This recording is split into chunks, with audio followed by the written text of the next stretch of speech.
चलिए दोस्तों, जिनका भी बिहार पुलिस में फिजिकल हो गया है, मेरिट लिस्ट के लिए जो इंतजार कर रहे हैं, उनको हमारी तरफ से हार्दिक बधाई और हमारी शुभकामनाएं आप लोग के साथ है। राहुल यादव सर का, जिनका पिछले बार मेरे यहाँ पढ़ने से हुआ है रिजल्ट, बहुत सारे बच्चे जिनका रिजल्ट हो गया है, फिजिकल में कुछ बच्चे छट गए हैं, जिनका रनिंग में थोड़ा वीकनेस आया, तो वो बच्चे फिर से लग जाएं।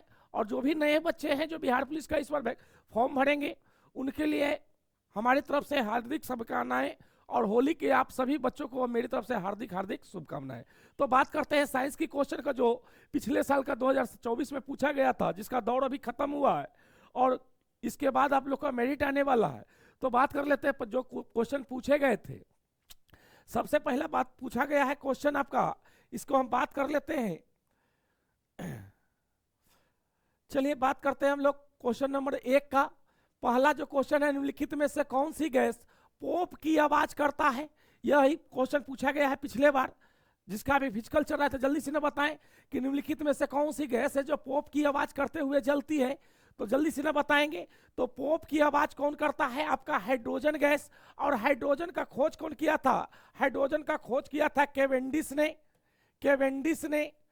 और जानते हैं हम लोग, नाइट्रोजन जो होता है, यह जो होता है आपका नाइट्रोजन, जैसे गाय भैंस का जो सीवन होता है, डॉक्टर साहब जो लेके घूमते हैं अपने साथ, तो जो गाय भैंस का सीवन और तेलपक जो भी चीज होता है, जो पैकिंग किया जाता है तेल से संबंधित, जो जैसे चिप्स कुरकुरे वगैरह का जो पैकेट होता है, जैसे चिप्स, कोई भी चीज का जिसका पैकेट में पैक किया जाता है, पैकेट में, वो सभी में रहता है नाइट्रोजन गैस। और जो कार्बन डाइऑक्साइड की बात किया जाए, तो जो हम लोग ठंडा पदार्थ पीते हैं, पेय पदार्थ, ठंडा पेय पदार्थ जैसे Thums Up, Coca Cola, Pepsi इत्यादि में जो होते हैं आपका कार्बन डाइऑक्साइड गैस होते हैं। और बात कर ले मीथेन का, तो मीथेन गैस का खोज किया था सीबी देसाई ने। इसका खोज किया था सीबी देसाई ने। यह क्वेश्चन बार बार पूछा जाता है मीथेन गैस के बारे में। इसका खोज किया, जैसे धान के खेत में, धान का खेत, गोबर प्लांट, या हम कहेंगे दलदली क्षेत्रों में, या हम कहेंगे कि जो सीबी देसाई ने इसको खोज किया था गोबर गैस प्लांटों में मीथेन का। और यह जो है कृत्रिम रूप से भी बनाया जाता है। जब सोडियम एसीटेट को सोडा लाइम के साथ गर्म किया जाता है तो मीथेन गैस की प्राप्ति होता है। तो आंसर हो जाएगा आपका 1 नंबर। अब नेक्स्ट क्वेश्चन की बात कर ले, आयरन। तो बात कर रहा है कि आयरन का परमाणु प्रतीक क्या होता है, यानी लैटिन लैंग्वेज क्या होता है। जैसे सोना का होता है, जैसे सोना का कहेगा, सोना का औरम होता है AU। चांदी का कहेगा AG होता है। उसी प्रकार लोहा का जो होता है लेटिनियम होता है। लेटिनियम जो है आपका लिया गया, जैसे कहेंगे जिसका जिस शब्द से शुरुआत ना हो, जैसे लोहा तो LE होना चाहिए था, लेकिन LE नहीं बोला जाता है, उसको बोला जाता है फेरस। तो बात कर लेते तो कौन हो जाएगा यहाँ पर? एल्युमिनियम। देखिए एल्युमिनियम तो AL होता है, आयोडीन है तो I होता है, यानी कि जिस वर्ड से शुरू होता है उसी से शुरुआत हो रहा है इसका अल्फाबेट। और अल्फाबेट का जो शुरुआत किया था, अल्फाबेट इसका शुरुआत किया था ब्राजीलियस ने, जो इसको संकेत दिया था। संकेत का खोज किया था ब्राजीलियस ने। जैसे आयरन कहेगा तो आयरन का होना चाहिए, लोहा होना चाहिए था LE, लेकिन इसका नाम है फेरस। तो हम आंसर हो जाएगा आपका कौन सा? Fe। अब बात कर लेते हैं एटॉमिक नंबर का। तो कहेंगे संकेत जो दिया था ब्राजीलियस ने दिया था संकेत। अब कहता है, जैसे हम लोग जानते हैं हाइड्रोजन का 1 होता है, हीलियम का 2, लिथियम का 3, बेरिलियम का 4, ब्रोन का 5, कार्बन का 6, नाइट्रोजन का 7, ऑक्सीजन का 8 और फ्लोरीन का 9, नियोन का 10, सोडियम 11, मैग्नीशियम 12, एल्युमिनियम 13 और सिलिकॉन 14, फास्फोरस 15, उसके बाद sulphur 16, chlorine 17, argon 18, potassium 19, calcium 20, scandium 21, ट्रेडियम 22, रेडियम 23, क्रोमियम 24, मैग्नीज 25 और लोहा जिसका होता है 26। आयरन जो होता है आपका 53, एल्युमिनियम का होता है 13, और यह या जितना ही जल में रहेगा उतना ही मजबूत होता है। तो बात करते हैं आगे क्वेश्चन की। प्लाज्मोडियम कह रहा, प्लाज्मोडियम में किस प्रकार का जनन होता है, यह क्वेश्चन पूछा गया था। तो याद रखेंगे, जो होता है प्रजनन जो होता है, जैसे मुकुलन में जानते हैं हाइड्रा, मुकुलन जो होता है हाइड्रा में, हाइड्रा का जो प्रजनन होता है मुकुलन द्वारा। और कह रहा प्लाज्मोडियम, इसका जो होता है विभाजन वह किसके द्वारा, बहु विभाजन के द्वारा होता है। और पुनर्जनन की बात कर ले तो यह जो होता है कोशिका विभाजन बताए थे, कोशिका का विभाजन, कोशिका का विभाजन 3 प्रकार से होता है। और इसके बारे में सर्वप्रथम 1855 में रॉल्फ विंचो ने बताया था। रॉल्फ विंचो ने बताया था कि पुरानी कोशिका से नई कोशिका का निर्माण होता है। और कोशिका 3 प्रकार के विभाजन होता था, असूत्री विभाजन, दूसरा समसूत्री विभाजन, और तीसरा होता है आपका अर्धसूत्री विभाजन। असूत्री विभाजन जो होते हैं एक कोशिकीय जीव में होते हैं, जैसे मूल रूप से बैक्टीरिया में, बैक्टीरिया, नील हरित शैवाल, नील हरित शैवाल, ईस्ट, प्रोटोजोवा आदि में होता है। और समसूत्री विभाजन जो होते हैं मूल रूप से कारिक कोशिकाओं में, कारिक कोशिकाओं में होता है। और अर्धसूत्री विभाजन जनन कोशिकाओं में नर और मादा के बीच होता है, जीव और जंतुओं में होता है। तो इस तरह से विभाजन होता है। तो हम कहेंगे प्लाज्मोडियम में जो होता है विभाजन किस प्रकार से होता है, बहु विभाजन हाइड्रा और ईस्ट में होता है मुकुलन के द्वारा। और कोशिका विभाजन को सर्वप्रथम 1855 में रॉल्फ विंचो ने बताया। और कोशिका विभाजन 3 प्रकार के, जैसे एक कोशिकीय जीवों में होता है असूत्री, यानी नई कोशिका का विभाजन नहीं होता है। और कारिक कोशिकाओं में समसूत्री विभाजन होता है, सम माने आधा आधा। और तीसरा होता है अर्धसूत्री विभाजन जनन कोशिकाओं में, जनन कोशिकाओं में यानी जीव प्लस जंतु, जीव प्लस जंतु में होता है, मनुष्यों में होता है अर्धसूत्री विभाजन। अब बात कर लेते हैं कठोर कैल्शियम का। कैल्शियम कार्बोनेट जो एग्जाम में बार बार आता है, दांतों के लिए, हड्डियों के लिए मजबूत करता है। दांत और हड्डी में पाया जाता है कैल्शियम फास्फेट, और सीमेंट में सल्फेट होता है। तो दांत और हड्डियों के लिए जो मजबूती प्रदान करता है वो होता है कैल्शियम कार्बोनेट। का कंकाल किसका बना होता है, जल्दी से ना बताओ। आर्थ्रोपोडा दिया है, यह जंतु जगत का सबसे बड़ा समूह है, जंतु जगत का सबसे बड़ा समूह, सबसे बड़ा समूह है। उसके बाद कह रहा है प्रोटोकार्डेटा मोलस्का, जैसे बताए थे हिटकर ने 1969 में जीवों को 5 भागों में बांटा, जीवों को 5 भागों में बांटा था, जिसमें था आपका मोनेरा, मोनेरा, प्रोटेस्टा, प्रोटेस्टा, कवक, पादप और जंतु। इन 5 भागों में बांटा था। तो इसमें है जो हिटकर ने 5 भागों में बांटा, और अरस्तु ने जीवों को 2 भागों में बांटा, वनस्पति और जंतु। और लिनियस ने भी 2 भागों में बांटा था। लिनियस को आधुनिक वर्गीकरण का जनक कहा गया। तो इस तरह से इसका आंसर जो हो जाएगा इकाइनोडोमेटा, जो कैल्शियम कार्बोनेट का बना होता कंकाल। और हमारा बॉडी जो है, अस्थि जो होता है, ये भी कैल्शियम कार्बोनेट का ही बना होता है, लेकिन जो सबसे मजबूत होता है इकाइनोडोमेटा। अगला क्वेश्चन की बात करें, निम्नलिखित में से कौन सा कथन लिम्फ लसिका के संदर्भ में गलत है। लसिका जानते हैं आप लोग को, ब्लड, जो ब्लड में 2 चीज होता है, प्लाज्मा और प्लेसेंटा। प्लाज्मा जो होता है आपका 55 से 60% और प्लेसेंटा 40 से 45%। यह जो होता है ब्लड का लिक्विड फॉर्म में होता है, लिक्विड फॉर्म में होता है आपका। अब बात कर रहा है कि निम्नलिखित में से कौन सा लसिका के संदर्भ में गलत है। गलत है तो बताइए। लसिका को हम जानते हैं, रक्त जो होता है आपका तरल संयोजी उत्तक होता है, एग्जाम में बार बार पूछेगा। इसमें 4 प्रकार का होता है। रक्त समूह 4 प्रकार के होते हैं, A B A B O, जिसमें सर्वदाता कहा जाता है ओ निगेटिव को, और सर्वग्राही कहा जाता है, गेनर कहा जाता है ए बी पॉजिटिव को, और ओ में कोई भी एंटीजन नहीं पाया जाता है, और ए बी में कोई एंटीबॉडी नहीं पाया जाता है। तो यहाँ पर कह रहा है लसिका की बात, तो लसिका जो होता है ब्लड में, यह परिवहन का कार्य करता है। हाँ, ये परिवहन का कार्य करता है, ब्लड में जाता है, ऑक्सीजन को ले जाने का कार्य करता है। और जो हमारे बॉडी के अंदर जो होता है आंत में जो अम्ल बनता है हाइड्रोक्लोरिक अम्ल, उसको ले जाने का परिवहन का कार्य करता है।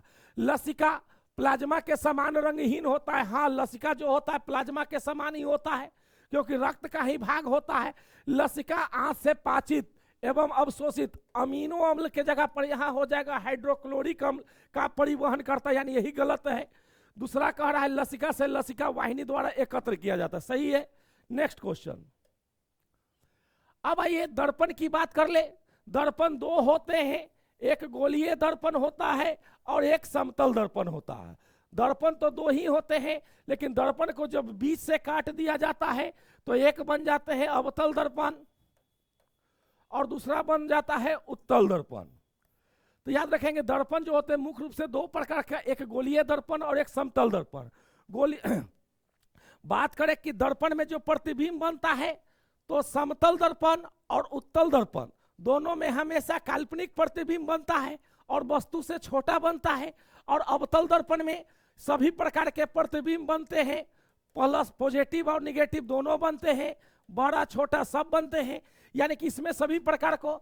अब आइए अवतल दर्पण को क्या कहते हैं, उत्तल दर्पण को क्या कहते हैं जानेंगे हम लोग।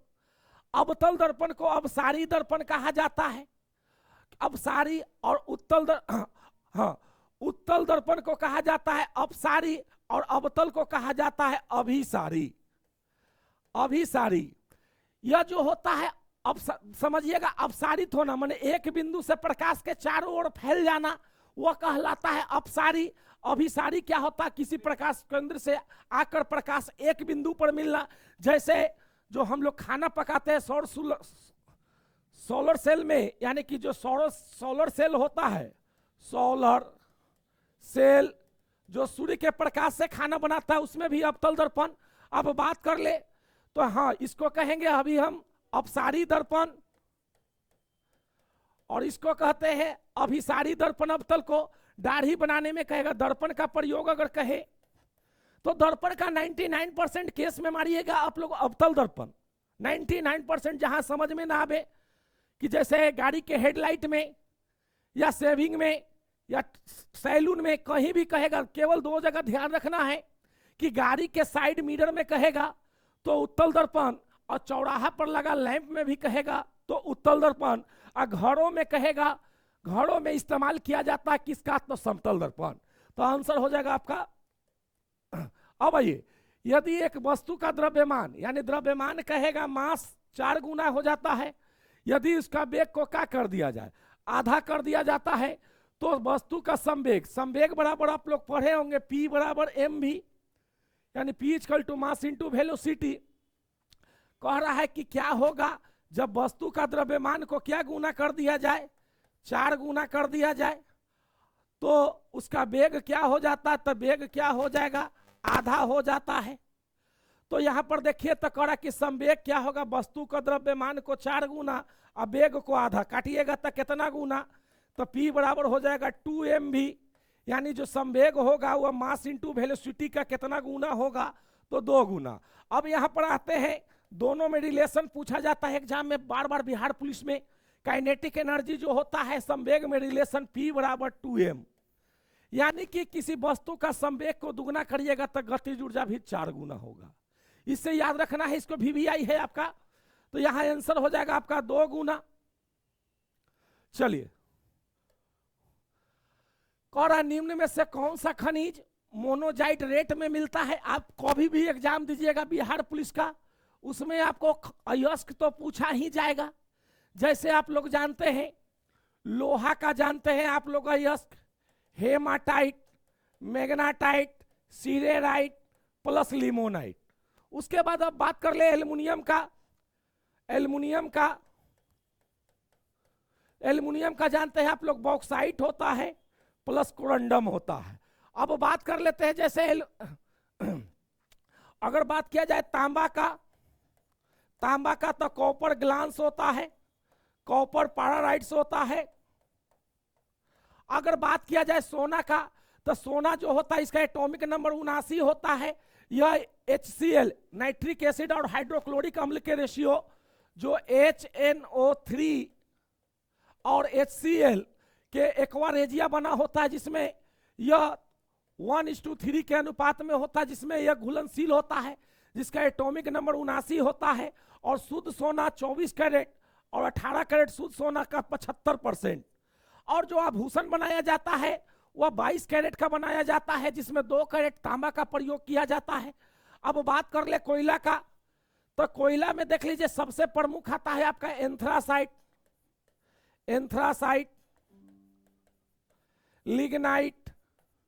लिग्नाइट, बिटुमिनस,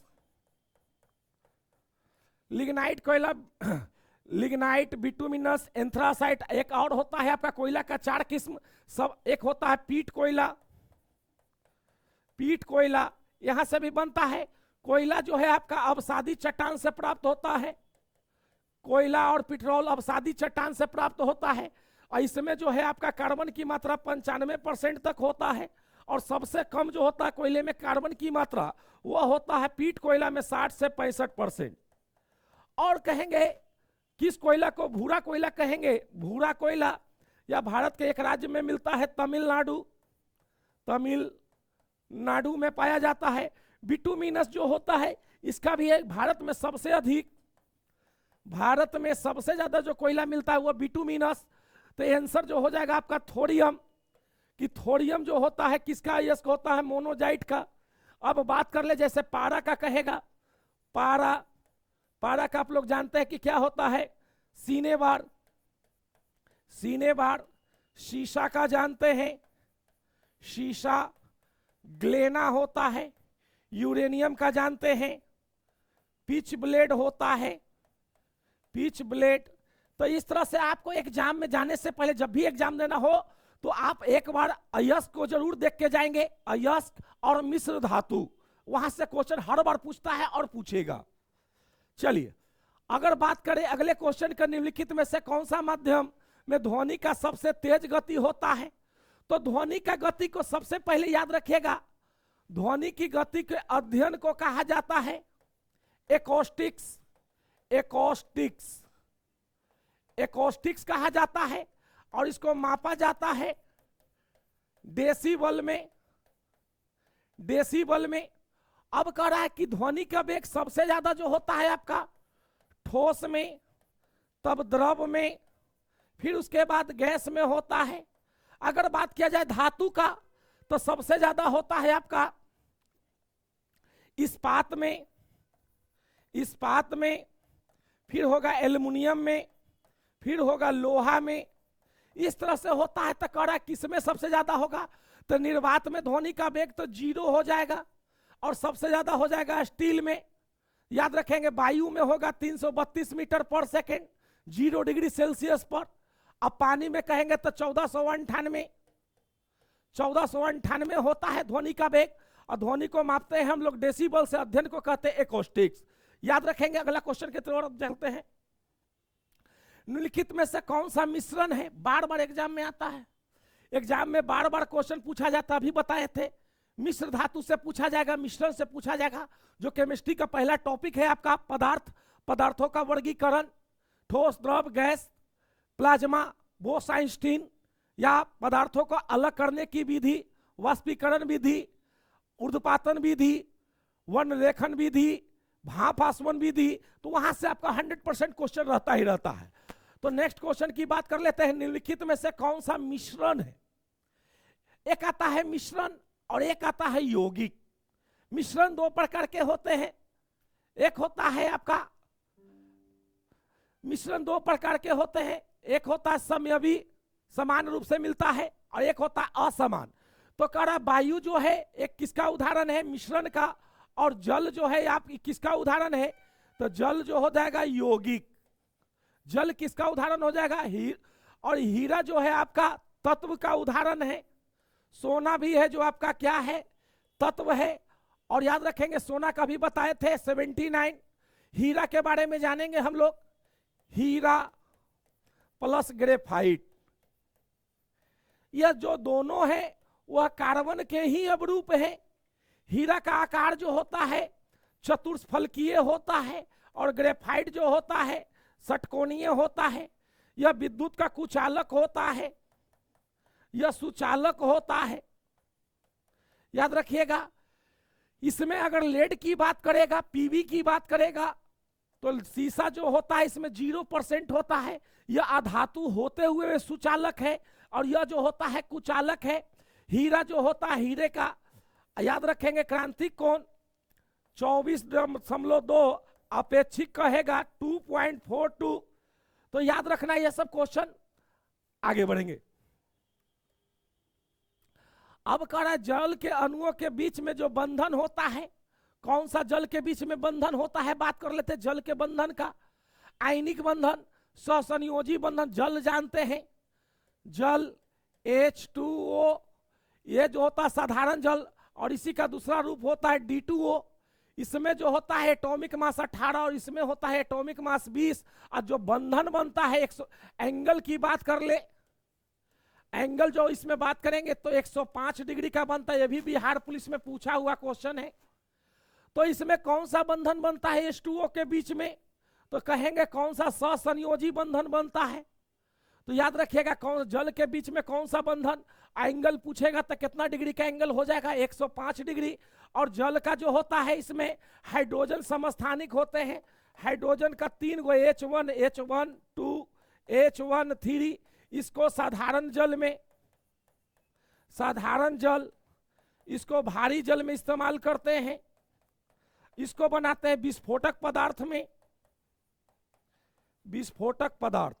तो याद रखिएगा कि कौन सा बंधन होता है, तो सहसंयोजन, एक दूसरे को जोड़ने वाला बंधन होता है। और एंगल कहेगा तो 105 डिग्री। साधारण जल का सूत्र कहेगा तो आणविक द्रव्यमान 18 और हाइड्रोजन और ऑक्सीजन का रेशियो कहेगा, हाइड्रोजन और ऑक्सीजन का रेशियो। तो याद रखिएगा 1:8 होता है। यह होता है इसका मास के अनुसार, एलिमेंट के अनुसार कहेगा तो 2:1 होता है, क्योंकि हाइड्रोजन 2 गो होता है और ऑक्सीजन 1 गो। अब आइए C6H14 के लिए संरचनात्मक संयोगों की संख्या कितना होगा। तो देखिए C6 है, इसमें कार्बन कितना है, आप पढ़े होंगे हाइड्रोकार्बन, हाइड्रोकार्बन जिसमें हाइड्रोजन प्लस क्या रहता है, कार्बन रहता है। हाइड्रोकार्बन 2 प्रकार का, संतृप्त और असंतृप्त। असंतृप्त, संतृप्त में जो होते हैं आपका अल्केन ग्रुप होते हैं, और असंतृप्त में अल्कीन प्लस अल्काइन।